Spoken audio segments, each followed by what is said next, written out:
Assalamualaikum warahmatullahi wabarakatuh. Episode yang lalu berjudul Benarkah perut itu rumah penyakit? Nah, telah diuraikan dari ilmu kedokteran dan ilmu kesehatan. Saya ingin memberikan alternatif jawaban terhadap pertanyaan episode yang lalu itu. Betul, perut bisa jadi rumah penyakit kalau ada penyebabnya. Penyebabnya itu yaitu makanan, minuman yang tidak baik, yang bisa menimbulkan rasa sakit, bahkan bisa menimbulkan penyakit berkepanjangan.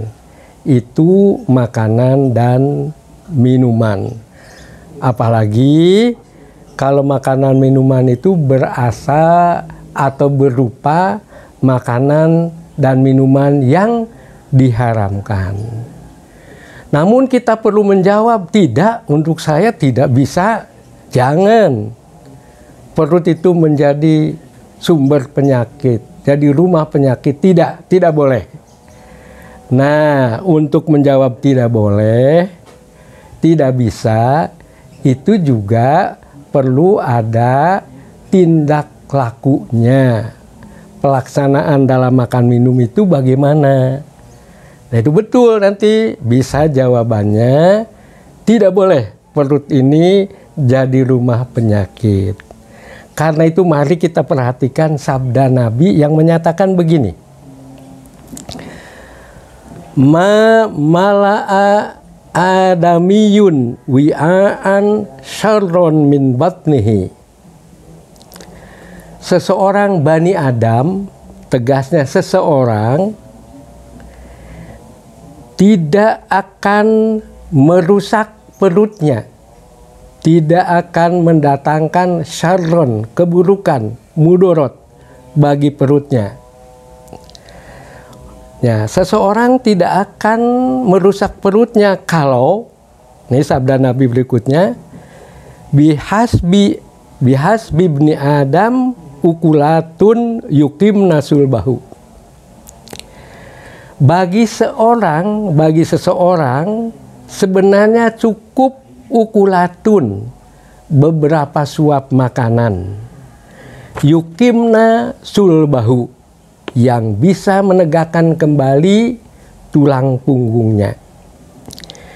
Jika dikaitkan dengan puasa, 14 jam kurang lebih bertahan. Nah, ketika buka, meskipun bagaimana terasa letih lesu, tulang punggung ini akan lemah sekali, tapi dengan menyuap beberapa suap makanan dan air minum, manisan sedikit, itu bisa yukimna sulbahu, menegakkan kembali tulang punggungnya.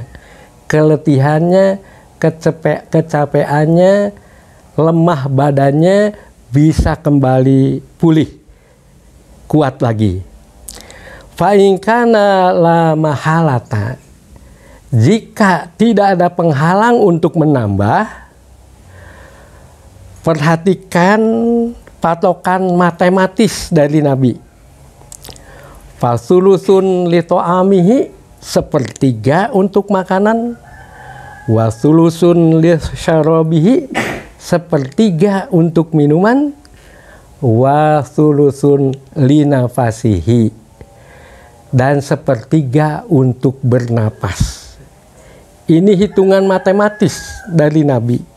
Sepertiga di bawah untuk makanan, sambung sepertiga untuk minuman, biarkan bagian kosong di atasnya, kira-kira sepertiga ruangan perut atau lambung, dan itu supaya napas tetap lega. Bila lambung atau perut sakit, bagian yang lainnya juga memang bisa terbawa sakit, dan itu perlu kita hindarkan. Sebabnya intinya terletak pada makan minum yang melampaui batas.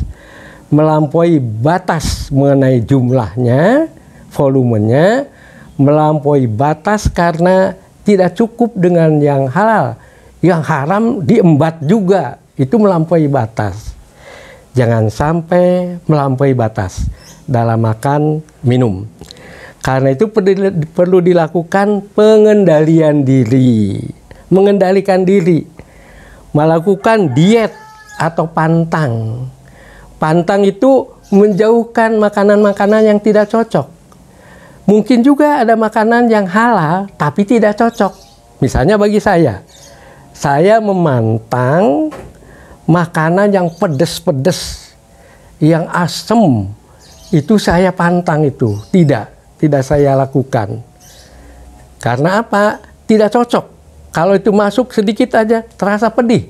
Karena itu saya harus sadar mengendalikan diri, jangan berani-berani memakan makanan yang pedas-pedas. Lalu diet juga atau pantang juga dalam pengertian cukupkanlah yang halal-halal saja. Jangan nyimpang-nyimpang, jangan membuat perilaku menyimpang. Yang diharamkan, dimakan, diminum juga. Itu jangan. Jadi volumenya jangan berlebihan, jangan melewati batas yang halal. Yang halal saja udah cukup. Dan selalu sadar akan kesehatan dan ketenangan. Sadar bahwa jasmani ini perlu dijaga, rohani juga perlu ketenangan, perlu ketentraman agar hidup ini menjadi hidup yang damai dan tenang. Dan disitulah makna penting dari ibadah puasa yang dilakukan dengan baik. Puasa yang dilakukan dengan baik akan membawa sehat jasmani, sehat rohani, perut juga tetap sehat dengan mengendalikan makanan dan minuman. Semoga kita benar-benar bisa berhasil menjalankan ibadah puasa sebagaimana mestinya yang diatur dalam syariat agama dan juga yang diarahkan, yang dijelaskan oleh atau dalam ilmu kedokteran dan kesehatan. Semoga.